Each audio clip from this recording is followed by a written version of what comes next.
It's your boy OG Pop, man. We back to give it to y'all. You know what I'm saying? It's popping today. Your boy Foxito, man. Yeah. It's on What's Poppin' Podcast, baby. You feel me? It's a lot going on, man. But number one, we do gotta thank, man. You know, I had Foxito coming through here, so it was only right. I got a plate of food or something for us. Mm-hmm. Today, man, we want to send a shout out to Xavier at Qué Rico. Lo mandó lechón, pastelillo, couple alcapurrias. Okay. So we appreciate it. Okay, real Ricans in the house that say pastelillo. Okay, I'm tired of this debate. What, the empanadas? Yeah, Oh, empanadas, bro. If you're not from a certain part of Puerto Rico, you never even heard that, son. No. It's pastelillo, so I can say it here loud and clear. And actually, an empanada is something totally different, bro. Yeah, but that's the problem. But when you go to PR, half the island is on that empanada I could curse on here, right? Yeah. On that empanada bullshit. I'm like, well, who the fuck raised y'all, man? We're New York Ricans, son. We a whole race. If you born in New York and you Puerto Rican, that's a whole race. There's more Ricans in New York than on the island.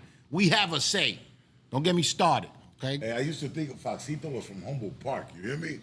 I really did. I was like, I rep the town with the clothing and all that. Yes. You know, my man Humboldt. got the Humboldt joint because I love it, man. I love the culture. And when I first got to Chicago and I go to Humboldt Park, I say, man, they doing it right for the Ricans. And mind you, I'm coming on the tail end. It's almost all the way gentrified now. Yeah. But you still feel like that's a special place. You know what I'm saying? So I rep that with pride, man. I love Chicago. That's I love all the New York Ricans too, bro. And every time one of the brothers comes out here from New York, man, that's exactly what they say. It's the closest thing they're gonna get to New York. You know?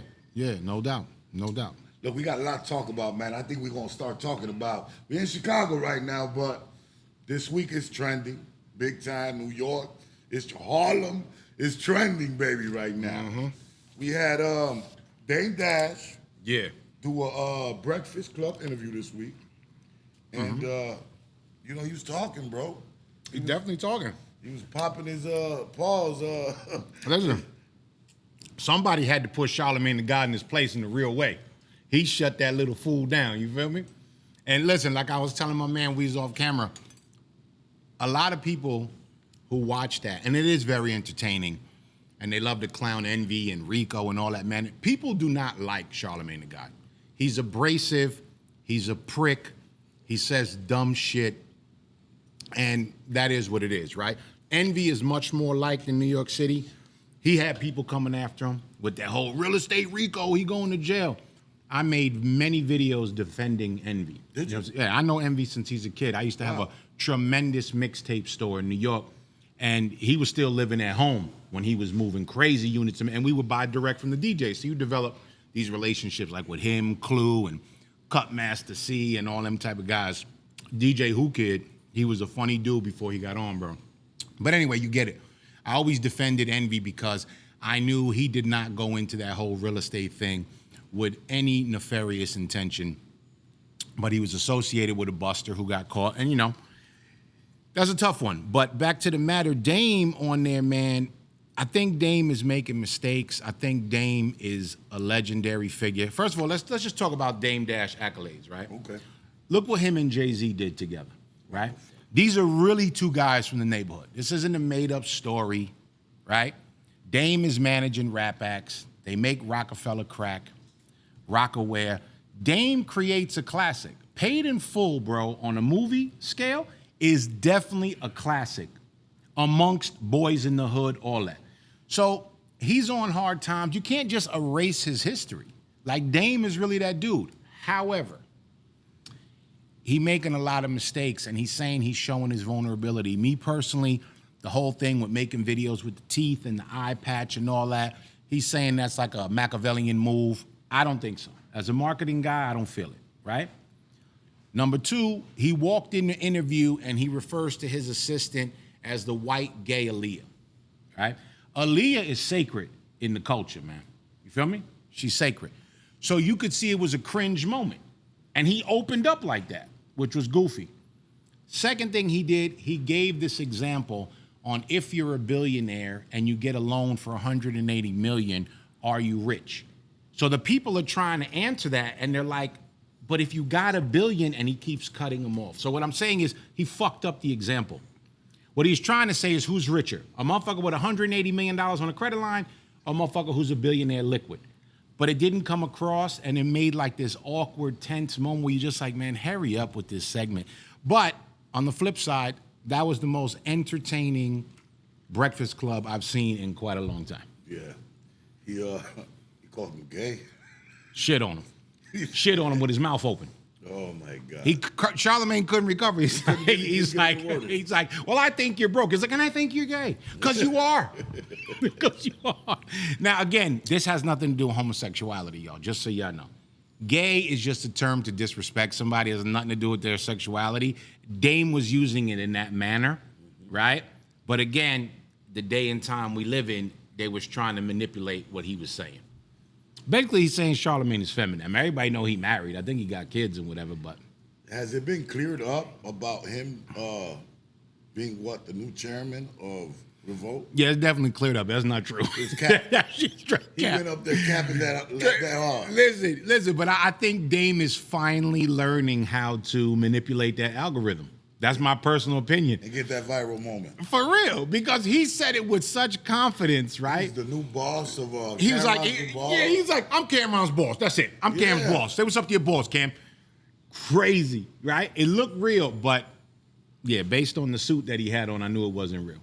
So I wasn't feeling that suit. So, Foxito, what's your take on this whole Cam Dame beef? Listen, it's not real.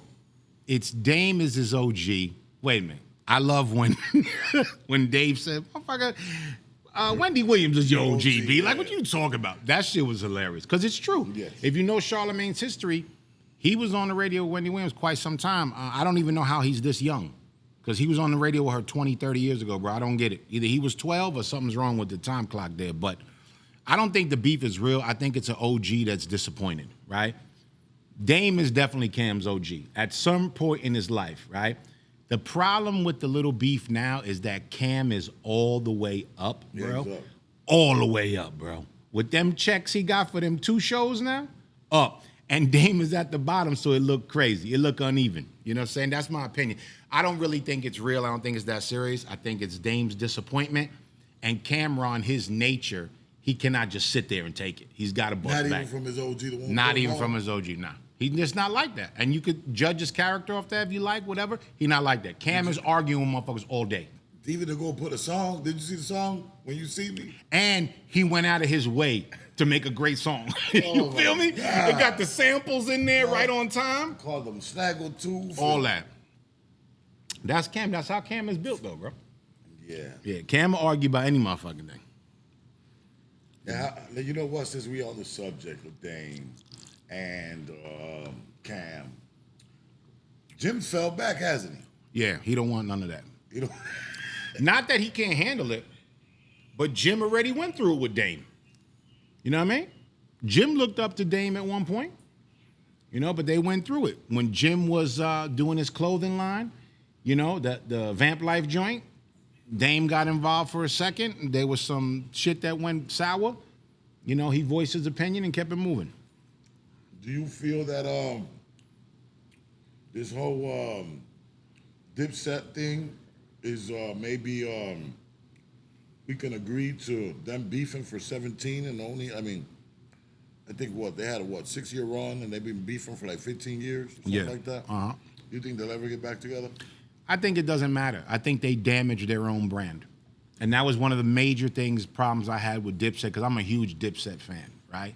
Huge. And I was there. So what that means when I say I was there, meaning they were the first one putting out albums on the street, calling them mixtapes, but where it's just their music. And they was killing it way before the deal at Def Jam and all that. You feel me? Mm-hmm. So I'm a huge fan. And what happened is when Jim started going on the radio, airing out their beef publicly, it let me know these are not seasoned businessmen. Because you don't fuck up $100 million brand because you're mad at Cameron. You understand? Get a lawyer, get whatever you got to get.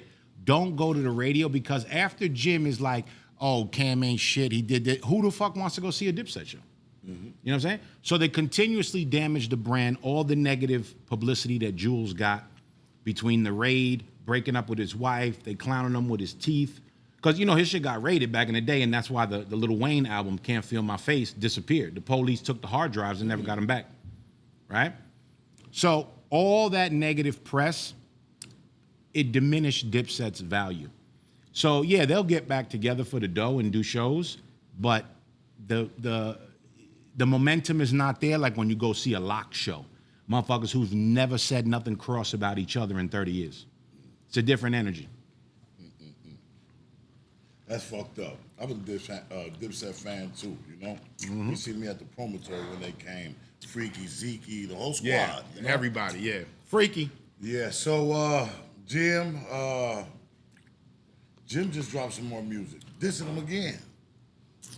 He dissing who, Cameron? Yeah. I didn't hear that. No? I didn't hear him dissing Cameron. Okay. Well, listen, man. We gonna be right back, man. Me and Foxito gonna kill some of these acapullas and patelillos, and we'll be right back. Please stay in tune with my sponsors, United Protection Agency, always hiring to serve your community, some of your retail stores, UnitedProtectionAgency.com.